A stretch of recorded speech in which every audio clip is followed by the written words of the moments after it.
이번 시간은 우리의 영원한 롤모델 예수 그리스도의 삶의 방식을 배우는 두 번째 시간입니다. 빌립보서 2장 6절부터 8절은 이제 구체적으로 예수님께서 어떤 태도를 가지셨는지 설명합니다. 첫 번째로 예수님은 하나님과 같은 위치를 포기하셨습니다. 6절과 7절에 예수님은 원래 하나님의 본체시지만 종의 형체를 가졌다고 기록되었는데 여기서 본체라는 단어는 모양 또는 형태라는 뜻인데요. 7절의 종의 형체라는 말과 같은 단어입니다.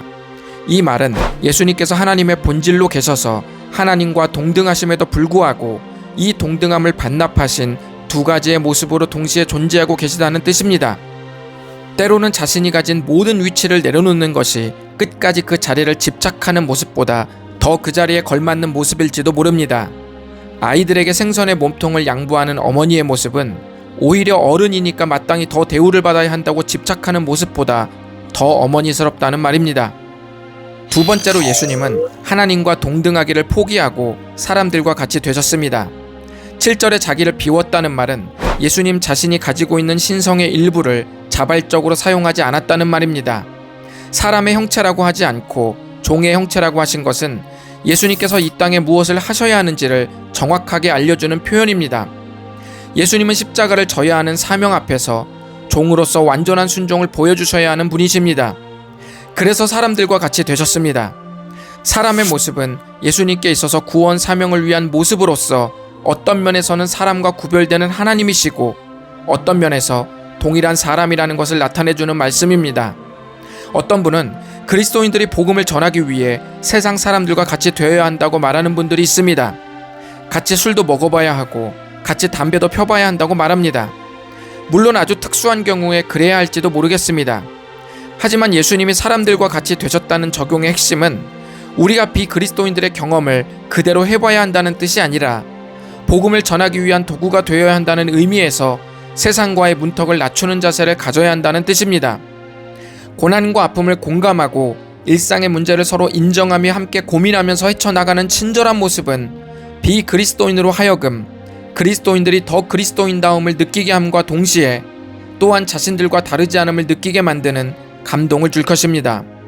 세 번째로 예수님은 죽기까지 복종하셨습니다. 예수님께서 죽기까지 복종하신 순종은 하나님의 편과 사람의 편 모두를 만족시켰습니다. 죽기까지 복종했으므로 하나님께 대한 완전한 순종을 만족시켰고 동시에 죄로 인해 죽은 우리에 대한 완전한 대속물로서도 만족되셨습니다. 우리가 예수님을 닮으려고 죽도록 애쓰는 삶은 단순히 나 개인의 문제가 아닙니다. 여러분의 거룩한 애씀은 동시에 누군가의 소망과 맞닿아 있고 연결되어 있습니다. 여러분이 기도회나 골방에서 드리는 개인 기도, 직장에서 신앙인으로서 최선을 다하는 업무 태도, 일상에서 만나는 사람들에게 자기 권리를 내려놓고 양보하는 노력은 하나님을 향한 순종임과 동시에 여러분을 만나는 모든 사람을 소망으로 인도하는 순종이 됩니다. 세상은 자신이 우러러보는 모습으로 더 화려하게 뽐내고 자기 권한을 더 행사하는 것으로 자기 존재감을 드러내죠. 하지만 예수 그리스도는 죽기까지 순종한 십자가에서 하나님과 동등됨을 가장 선명하게 보여주었습니다. 그리스도와 같은 태도는 오히려 더 그리스도의 영광으로 우리 삶을 덮습니다. 오래전 제가 아는 한 안수 집사님은 어린아이들에게 먼저 깍듯이 인사하셨습니다. 원래는 어른과 아이가 마주치면 아이들이 인사하는 게 예의죠. 그런데 이분은 자기가 먼저 항상 인사하셨습니다.